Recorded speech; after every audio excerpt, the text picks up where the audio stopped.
నమస్కారం SDV news కి స్వాగతం నేను శాంతి బులెటిన్ లో ముందుగా హెడ్లైన్స్ ఉత్తరాంధ్ర ఎమ్మెల్సీ స్థానానికి రెండవ రోజు ఒక్క నామినేషన్ దాఖలు కలెక్టర్ కు నామినేషన్ అందజేసిన స్వతంత్ర అభ్యర్థి శర్మ అల్లిపురం మార్కెట్లో టీడీపీ మాజీ కార్పొరేటర్ చిల్లా సత్యవతి అనుమానాస్పద మృతి బంగారం కోసం హత్య చేసి ఉంటారన్న స్థానికులు ఎమ్మెల్యే వాసుపల్లి దిగ్భ్రాంతి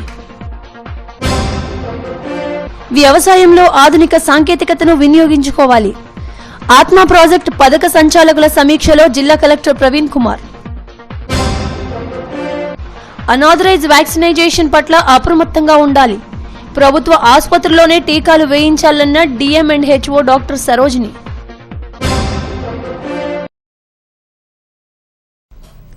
ఉత్తరాంధ్ర పట్టభద్రుల నియోజకవర్గానికి నామినేషన్ల ఘట్టం ప్రారంభమైంది. తొలి రోజు బోని కాలేదు. రెండవ రోజు స్వతంత్ర అభ్యర్థిగా ఏజే శర్మ నామినేషన్ దాఖలు చేశారు.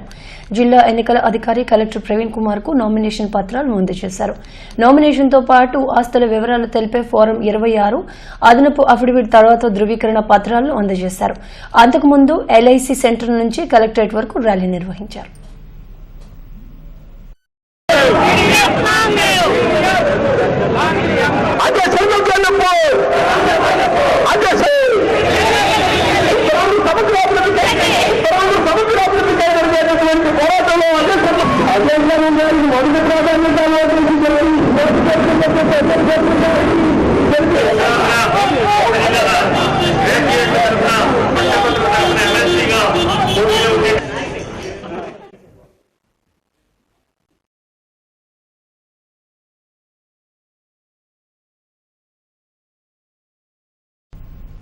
అల్లిపురంలో టీడీపీ మాజీ కార్పొరేటర్ హత్య సంచలనం సృష్టించింది.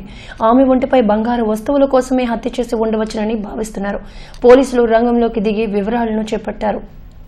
డాగ్ స్క్వాడ్ తదితర తనిఖీలు నిర్వహిస్తున్నారు. వివరాల్లోకి వెళ్దాం. అల్లిపురం మార్కెట్ కు చెందిన టీడీపీ మాజీ కార్పొరేటర్ చిల్లా సత్యవతి 77 సంవత్సరాలు. ప్రస్తుతం ఆమె ఒంటరిగా నివాసం ఉంటున్నారు. టీడీపీ కార్పొరేటర్ గా ఆమెకు మంచి పేరుంది. అయితే పలాస నుంచి ఒక మహిళ వచ్చి ఆమెకు సపర్యలు చేసి తిరిగి వెళ్లిపోతూ ఉంటుంది. రాత్రి కూడా ఆమె వచ్చి తెల్లవారుజామున వెళ్లిపోయింది. ఉదయం 11 గంటలకు ఆమె మనవరాలు మేడపైకి వెళ్లి చూసేసరికి ఆమె చనిపోయి ఉంది. మెడపై ఘాట్లు ఉన్నాయి. మెడలో ఉన్న బంగారు గొలుసును కూడా లేకపోవడంతో పలాస నుంచి వచ్చిన మహిళే పనే అయి ఉంటుందని స్థానికులు అనుమానం వ్యక్తం చేస్తున్నారు. మాజీ కార్పొరేటర్ మృతి పట్ల స్థానిక ఎమ్మెల్యే వాసుపల్లి గణేష్ కుమార్ దిగ్భ్రాంతి వ్యక్తం చేశారు. ఎన్టీఆర్ దగ్గర నుంచి చంద్రబాబు వరకు ఆమె సుపరిచితురాలేనని తెలిపారు. ఆమె కుటుంబ సభ్యులకు ప్రగాఢ సానుభూతి తెలిపారు.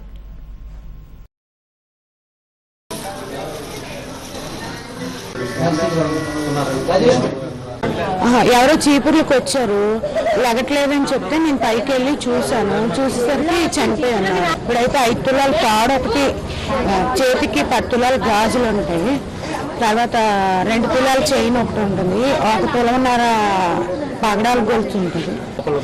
అది ఇంకా అంటే తాళం, ఆ తాడుకి తాళం ఉంటుందండి. ఆ తాడు పట్టుకొని వెళ్ళిపోయారు. ఇంకా తాళం తీయడానికి అవ్వట్లేదు. అది అదే ఒక రోడ్డు మీద పప్పులు అమ్ముతారు కదండి, ఆ పప్పులు అమ్మినవిడ అప్పుడప్పుడు వచ్చి ఇక్కడ ఉంటారు. తనే చేసిందండి. అనుమానం కాదు, తనే వచ్చి రాత్రి వచ్చి ఉన్నది. తను మా అన్నయ్య కూతురు చూశారు తన్ని. ధీమాగా వెళ్ళి చక్కగా మా వాళ్ళతో మాట్లాడి మరి తిరిగి వచ్చే నాయకురాలు అన్నమాట. ఒకరే ఉండడం ఇంట్లోని కొన్ని అనుమానాలు దాటేస్తున్నాయి. ఎందుకంటే ఆవిడ నిద్ర లేచిన తర్వాత 11 గంటల ప్రాంతంలోనే చూడడం జరిగింది. ఒంటి మీద ఉండే ఆర్నమెంట్స్ ఏమో అవి కనిపించకపోవడం కూడా ఒక సస్పెక్షన్కి దారితీస్తుంది. ఏదైనా సరే పోలీసు వారు చాకచక్యంగా అంటే అందరూ కూడా వచ్చారు, ఏడీసీపీ క్రైమ్ అందరూ కూడా. కానీ తెలుగుదేశం మొత్తం ఒక సీనియర్ లీడర్ కోల్పోవడం చాలా బాధగా ఉంది. అందరికీ సలహాలు ఇచ్చే నాయకురాలు, ఒక ధైర్యం.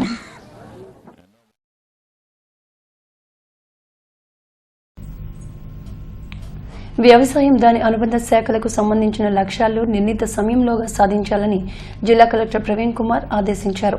కలెక్టర్ సమావేశ మందిరంలో వ్యవసాయ సాంకేతిక యాజమాన్య సంస్థల గవర్నింగ్ బాడీ సమావేశాన్ని నిర్వహించారు.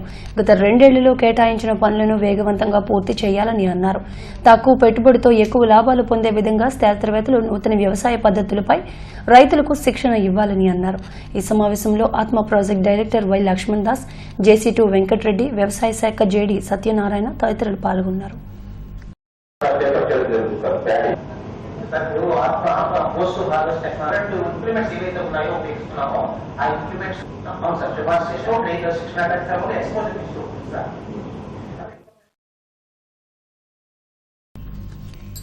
ఇంటింటికి తిరుగుతూ పిల్లలకు వ్యాక్సినేషన్స్ వేసేవారి పట్ల అప్రమత్తంగా ఉండాలని జిల్లా వైద్య ఆరోగ్య శాఖ అధికారిని డాక్టర్ సరోజిని కోరారు. ఆమ్కోస భవనంలో ఆమె మీడియాతో మాట్లాడారు. ప్రభుత్వ ఆసుపత్రుల్లోనే చంటి పిల్లలకు వ్యాక్సినేషన్ వేయించుకోవాలని సూచించారు. హెపటైటిస్ బి వ్యాక్సినేషన్ వేస్తూ ఇటీవల పట్టుబడిన 2 మహిళలను పోలీసులు అరెస్ట్ చేశారని చెప్పారు. వారికి ఆ వ్యాక్సినేషన్ ఎక్కడి నుంచి వచ్చిందనే దానిపై విచారణ చేస్తున్నట్లు ఆమె తెలిపారు. స్వైన్ ఫ్లూ ప్రస్తుతం అదుపులోనే ఉందని తెలిపారు. 3 కేసులు నమోదు కాగా 1 మరణించారని, మరో 2 కోలుకుంటున్నట్లు చెప్పారు. ఇమ్యునైజేషన్ స్టార్ట్ చేసాం. సో ఆ డిసీజెస్ నుంచి కాపాడడం అనేది జరగదు. దానివల్ల ఏంటంటే ఆ జబ్బులు వచ్చే అవకాశం కూడా ఉంటుంది. కాబట్టి పబ్లిక్ అందరూ ఏంటంటే ఇలాగ ఇంటికి వచ్చి వేసే వ్యాక్సిన్స్ వేసుకోకూడదు. వాళ్ళకి ఎఫోర్డబిలిటీ ఉంటే ప్రైవేట్ హాస్పిటల్లో డాక్టర్స్ దగ్గర వేయించుకోవచ్చు. లేదు అంటే గవర్నమెంట్ సెక్టార్లో మనకి అన్ని చోట్ల కూడా వ్యాక్సినేషన్ అవైలబుల్గా ఉంది. కాబట్టి ఎఫర్ట్ చేయలేని వాళ్ళు గవర్నమెంట్ సెక్టార్లో వేసుకోవాలి తప్పితే ఇలాగ అన్క్వాలిఫైడ్ పీపుల్ దగ్గర అనాథరైజ్డ్గా వేసే వ్యాక్సినేషన్ తీసుకోకూడదు. అది కేసు బుక్ చేయడం జరిగిందండి. కేసు బుక్ చేశారు, వాళ్ళని అరెస్ట్ చేయడం జరిగింది. ఆ తర్వాత అసలు ఆ వ్యాక్సిన్ ఎక్కడ సప్లై చేశారు ఏంటి అన్నది ఫాలో అప్ చేసి దాన్ని కనుక్కుంటాం. స్వైన్ ఫ్లూ కేసులు ప్రస్తుతం అయితే ఏం లేవండి. మొత్తం మనకు రిపోర్ట్ అయిన కేసెస్ 3 కేసెస్.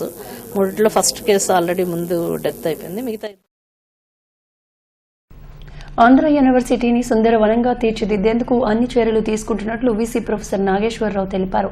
ఫార్మాస్యూటికల్ సైన్సెస్ విభాగంలో విజయ్ నిర్మాణ్ కంపెనీ అధినేత విజయ్ కుమార్ అందజేసిన మెడిసినల్ ప్లాంట్స్ ను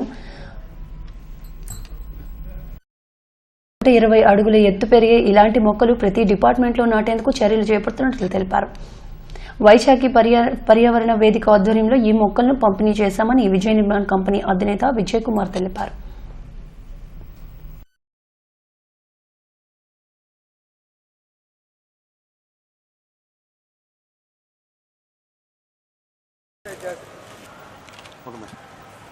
పర్యావరణ వేదిక వాళ్ళు అనేక మొక్కలు నాటే కార్యక్రమాలు ఏర్పాటు చేశారు. ఆ సందర్భంగా ఈ రోజున అంటే మెడిసినల్ ప్లాంట్స్ అలానే వెరీ వాల్యుబుల్ ప్లాంట్స్ని ఈరోజు నాటుతున్నారు ఫార్మసీ డిపార్ట్మెంట్లో. ఇవి మంచి చెట్లు వచ్చిన తర్వాత వీటికి కావాల్సిన మెన్యూర్ కూడా వీళ్ళే సప్లై చేస్తున్నారు. ఒక మంచి గార్డెన్ ఏర్పాటు చేయాలనేది దీనిలో ఒక వెదురు రకం వేస్తున్నారు. అది సుమారుగా 120 ఫీట్ హైట్ పెరుగుతుంది. అటువంటి రేర్ ప్లాంట్స్ని ఈరోజు మన ఆంధ్ర యూనివర్సిటీ ఫార్మస్యూటికల్ సైన్సెస్ డిపార్ట్మెంట్లో వేస్తున్నారు. ఇదే పని. దువ్వాడ రైల్వే స్టేషన్లో ప్రయాణికులు ఆందోళనకి దిగారు. ఉదయం జన్మభూమి ఎక్స్ప్రెస్లో వెళ్లాల్సిన ప్రయాణికులు బోగీలు తారుమారుపై ఆందోళన చెందారు. ఏసీ కంపార్ట్మెంట్లో సికింద్రాబాద్ వెళ్లేందుకు ఉక్కు నగరానికి చెందిన ఉద్యోగులు కుటుంబ సభ్యులతో దువ్వాడ రైల్వే స్టేషన్కు వచ్చారు. స్టేషన్లో డిస్ప్లే ఆధారంగా ఉండాల్సిన ఏసీ బోగీలు రైలు వెనుక భాగంలో ఉండడంతో సకాలంలో రైలు ఎక్కలేక ఇబ్బంది పడ్డారు. బోగీలు ఎక్కలేక కొంతమంది స్టేషన్లో ఉండిపోయారు. దీనిపై స్టేషన్ సూపరింటెండెంట్కు ఫిర్యాదు చేసినా ఎటువంటి స్పందన లేదని ఆగ్రహం వ్యక్తం చేశారు. ఇటువంటి తప్పిదాలు పునరావృతం కాకుండా చూడాలని కోరారు. అలాంటిది బ్యాక్ వచ్చిందండి బోగీలు ఎక్కలెక్క సఫర్ అయిపోయి కింద పడిపోయి జనాలు స్టేషన్ మాట్లాడితే మాకు సంబంధం లేదు, మా ఫోన్ నెంబర్లు ఏమి లేవు, మాకు సంబంధం లేదని చెప్తున్నారు. వాళ్ళు డిఆర్ఎం నెంబర్ అడిగితే మా దగ్గర లేదని చెప్తున్నారు. స్టేషన్ మాత్రం పిల్లమండి మా ఇక్కడ లేడు, మాకు తెలియదు, మాకు సంబంధం లేదు అని చెప్పి మాట్లాడుతున్నారండి. ఒక్కరికి రెస్పాన్సిబిలిటీ అండి ఇక్కడ. అయినా సరే రైల్వే సర్వీస్ ఈ విధంగా ఏడ్చిందండి. ఇక్కడ జమ్మూ ట్రైన్ ఎక్కడానికి వచ్చామండి. ఇందులో డిస్ప్లే ప్రకారం ఇక్కడ ట్రైన్ ఆగలేదండి. ఇక్కడ ప్రయాణికులందరూ చాలా సఫర్ అయ్యారు. స్టేషన్ మాస్టర్ సంప్రదిస్తూ స్టేషన్ మాస్టర్ మేము ఇప్పుడు మా సంబంధం లేదని ఇప్పుడు రెస్పాండ్ అవ్వట్లేదండి. దుబారా రైల్వే స్టేషన్ సదుపాయాలన్నీ ఇలా ఉన్నాయండి. ప్లాట్ఫామ్ ఇచ్చిన నెంబర్ ప్రకారం ప్లాట్ఫామ్ మీద రావట్లేదు. పిఎస్ఎల్వీసీ 37 రాకెట్ ప్రయోగాలు విజయవంతం కావాలని కోరుతూ వైఎస్ఆర్సీపీ ఆధ్వర్యంలో జయహో భారత్ కార్యక్రమాన్ని నిర్వహించారు. దక్షిణ నియోజకవర్గం వైకాపా ఇన్ఛార్జ్ కోలా గురువులు జాన్ వెస్లీలు బెలూన్లు గాలిలోకి వదిలి ఈ ప్రయోగం విజయవంతం కావాలని ఆకాంక్షించారు. ఇస్రో శాస్త్రవేత్తలు polar satellite launching vehicle C-37 ప్రయోగం ద్వారా భారతదేశ ఖ్యాతిని ప్రపంచ దేశాలకు చాటి చెబుతున్నారని తెలిపారు. యావత్ భారతదేశం దీన్ని విజయవంతం చేయాలని కోరారు.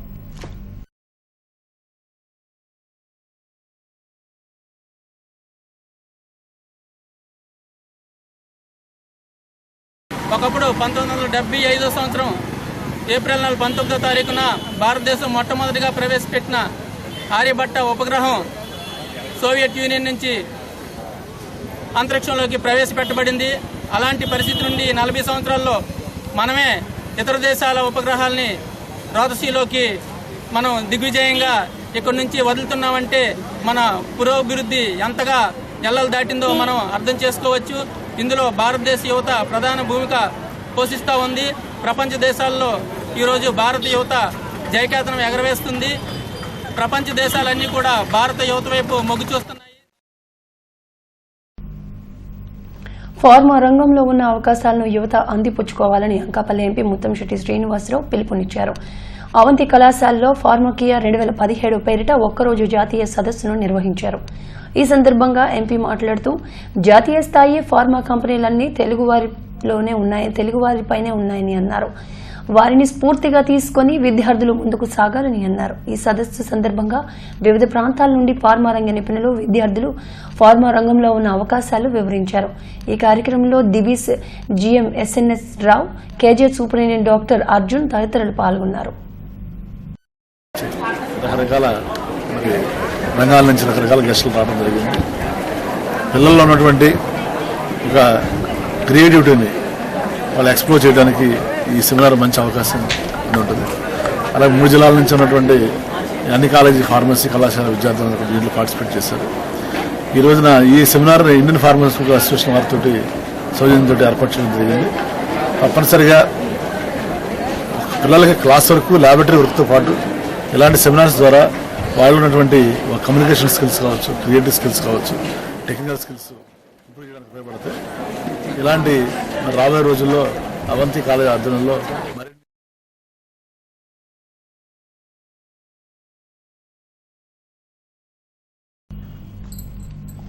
దళితుల హక్కుల సాధన కోసం కృషి చేస్తానని జాతీయ SC commissioner chairman PM Kanakamma అన్నారు. జిల్లా పర్యటనలో భాగంగా పెదగంటాడ దగ్గువానిపాలెంలోని ఏర్పాటు చేసిన మీడియా సమావేశంలో ఆమె మాట్లాడారు. దళితులకు కేటాయించిన స్థలాలు వారికే చెందాలని అన్నారు. ఎస్సీ సబ్ ప్లాన్ అమలు విషయంలో లోపాలు ఉన్నాయని వాటిని సరిచేయాల్సిన అవసరం ఉందని అన్నారు. రిజర్వేషన్ల అమలు ప్రక్రియ మెరుగ్గానే ఉందని చెప్పారు. ఈ సందర్భంగా కమలమ్మ పలు దళిత సంఘాలను సన్మానించారు. విశాఖపట్నం జిల్లా విశాఖ హెడ్ క్వార్టర్స్ లో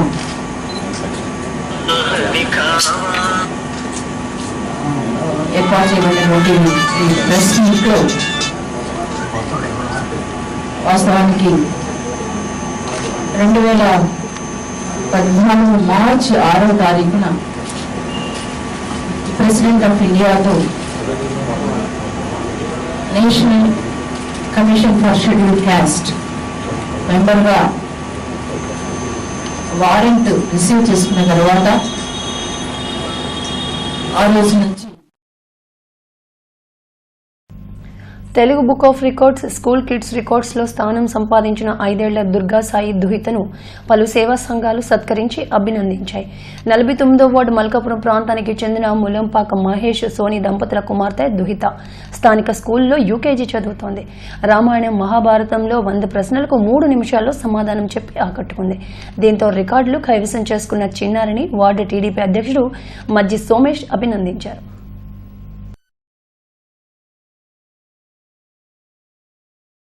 49వ వార్డులో కలిగిన ములంపాక సాయి దుర్గా దోహిత అనే పాప 5 సంవత్సరాలు LKG స్కూల్ ఆఫ్ వండర్ కిడ్స్లో చదువుతున్నప్పటికైనా మా గ్రామానికి మంచి పేరు తెచ్చినందుకు ఆ పాపను అభినందించడానికి తెలుగుదేశం మహిళా అధ్యక్షురాలు సరస్వతి శ్రీలక్ష్మి మధ్యాహ్న భోజన పథక కార్మికుల సమస్యలు పరిష్కరించి బకాయి పడ్డ జీతాలు బిల్లులు చెల్లించాలని సిఐటియు నాయకురాలు వరలక్ష్మి డిమాండ్ చేశారు. ఈ మేరకు కలెక్టర్కు వినతి పత్రాన్ని సమర్పించారు. గత 5 నెలలుగా మాడుగుల, చిరికాడ, చోడవరం, రావికంతం మండలాలకు జీతాలు గాని బిల్లులు గాని ఇవ్వలేదన్న ఆందోళనని ఆమె వ్యక్తం చేశారు. తక్షణం విడుదల చేయాలని డిమాండ్ చేశారు. పేరుతోని చంద్రబాబు నాయుడు గారు మహిళా అసెంబ్లీల పేరుతో ఈరోజు చేస్తా ఉన్నారు, ప్రోగ్రామ్ చేస్తా ఉన్నారు. అందులో మేము ఒకటే అడుగుతున్నాం, మహిళలు మేము కాదా, సాధికారత మాకు వర్తించదా? ఈరోజు 1000 రూపాయల వేతనం ఇచ్చి మాతో ఊడుగుం చేయించుకునే పని చేస్తా ఉన్నారు. మేము దీన్ని వ్యతిరేకిస్తున్నాం. కనీస వేతనాలు అమలు చేయకపోగా ఈరోజు మధ్యాహ్న భోజన కార్మికుల్లో ఎక్కువ శాతం మంది మహిళలు, ఒంటరి, పేద, భర్తలు లేని వాళ్ళు దీని కింద ఉపాధి పొందుతూ ఉన్నాం. కనీసం ఇంతమందికి కూడా కనీస వేతనం అమలు చేయలేని పరిస్థితి ఈరోజు చంద్రబాబు నాయుడు గారు ఉన్నారు. గౌరవ వేతనం పేరుతో 8 గంటలు మాతో పని చేయించుకుని 8 గంటలకు 10 గంటలు పని చేయించుకుంటూ ఉన్నారు. వేతనాన్ని అయితే పెంచే పద్ధతుల్లో చంద్రబాబు నాయుడు గారు ఆలోచించలేదు. అలాగే ఇస్రో శాస్త్రవేత్తల 104 ఉపగ్రహ ప్రయోగం విజయవంతం కావాలని కోరుతూ కోర్మనేపాలెం వినాయక ఆలయం వద్ద ప్రత్యేక పూజలు నిర్వహించారు. స్థానిక డాల్ఫిన్ మార్షల్ ఆర్ట్స్ అకాడమీ ఆధ్వర్యంలో ఈ కార్యక్రమాన్ని నిర్వహించారు. దువ్వాడ ట్రాఫిక్ ఎస్ఐ జగ్గారావు మాట్లాడుతూ ఎన్నో అద్భుతాలు సృష్టించిన మన శాస్త్రవేత్తలు విజయ ప్రస్థానం ప్రపంచ దేశాలకు స్ఫూర్తిదాయకమని అన్నారు. ఈ కార్యక్రమంలో సునీల్, అనిల్ తదితరులు పాల్గొన్నారు. శాస్త్రవేత్తల కృషి ఫలితంగా ఈరోజు ఈ యొక్క ఉపగ్రహాన్ని ప్రయోగించడము చాలా మనకి గర్వకారణం. ఇది సక్సెస్ అవ్వాలనేసి మన భారతదేశ ప్రజలందరూ చాలా ఆసక్తితో చూస్తున్నారు. ఇది పూర్తిగా విజయవంతం. Blood for Christ episcopic church, Christ new statement dream university ఆధ్వర్యంలోని పాస్టర్లకు అభిషేకం, గౌరవ డాక్టరేట్, గ్రాడ్యుయేషన్ కార్యక్రమాన్ని ఘనంగా నిర్వహించారు.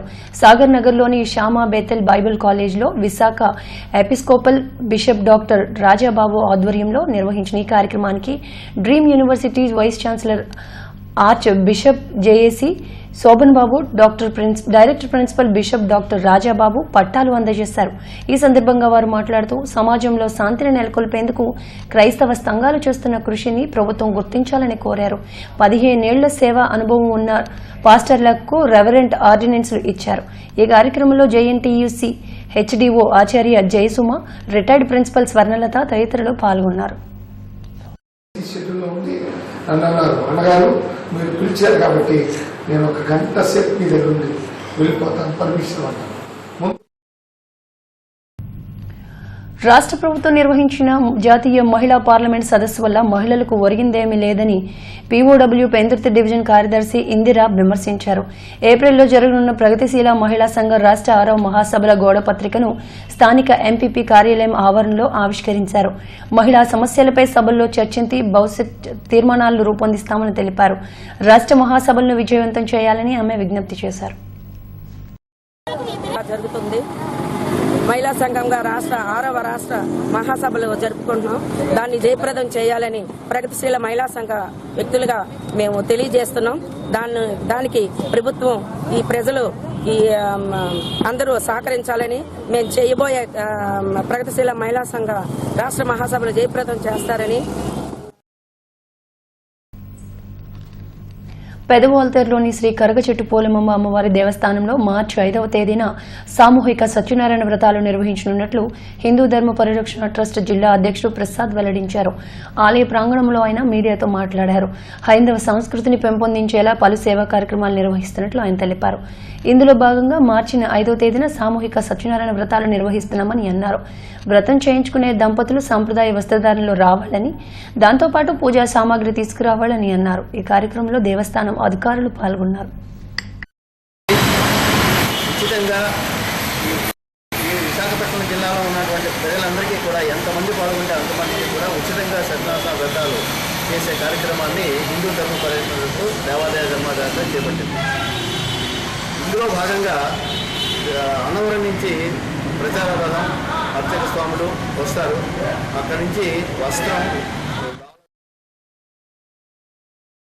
జేసీఎం కార్మిక సంఘాల పనితీరుపై ఉక్కులోని నాన్ జేసీఎం సంఘాలు తీవ్ర స్థాయిలో ధ్వజమెత్తాయి.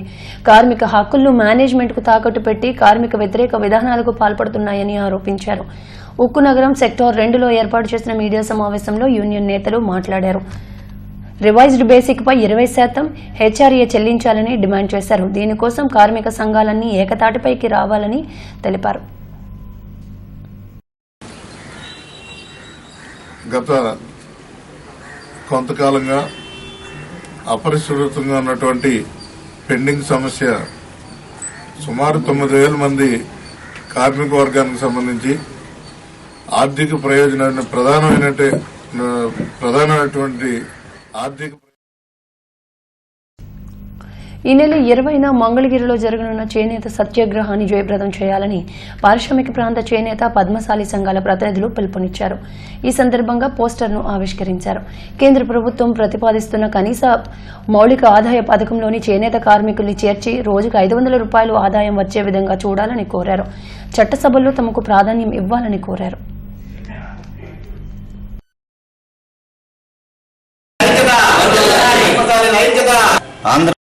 ఆంధ్రప్రదేశ్ రాష్ట్ర పద్మశాలి సాధికారిత సంఘం అధ్యక్షులు గౌరవనీయులు పెద్దలు కేఏఎన్ మూర్తి గారి సారథ్యం వహిస్తున్న ఈ యొక్క కార్యక్రమానికి ఈ యొక్క గాజువాక నియోజకవర్గ తరపు నుంచి కూడా చేనేత కులస్తులందరూ కూడా ఏదైతే సాధికారిత కోసం రాను.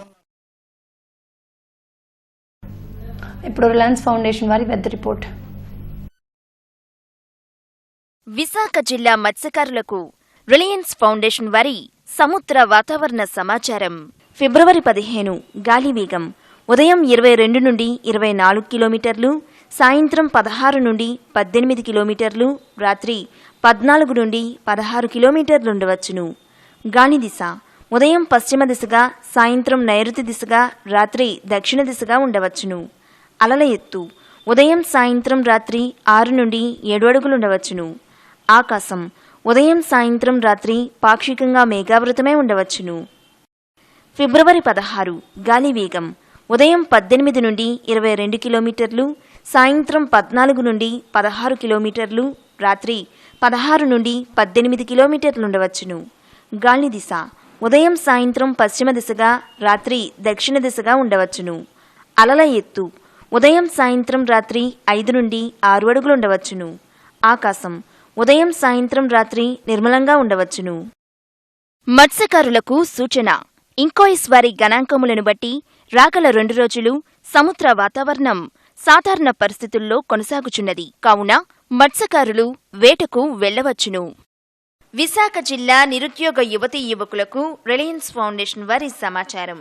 10వ తరగతి నుండి డిగ్రీ వరకు ఉత్తీర్ణులైన యువతీ యువకులు ప్రభుత్వ మరియు ప్రైవేట్ రంగాలలో ఉద్యోగ అవకాశముల సమాచారం పొందుటకు ఆసక్తి కలవారు రిలయన్స్ ఫౌండేషన్ వారి టోల్ ఫ్రీ నంబర్ 1800-419-8800కు ఫోన్ చేసి మీ వివరాలను ఉదయం 9:30 నుండి సాయంత్రం 7:30 వరకు నమోదు చేసుకోవచ్చును. ఈ సమాచారం విన్నవారికి రిలయన్స్ ఫౌండేషన్ వారి ధన్యవాదములు.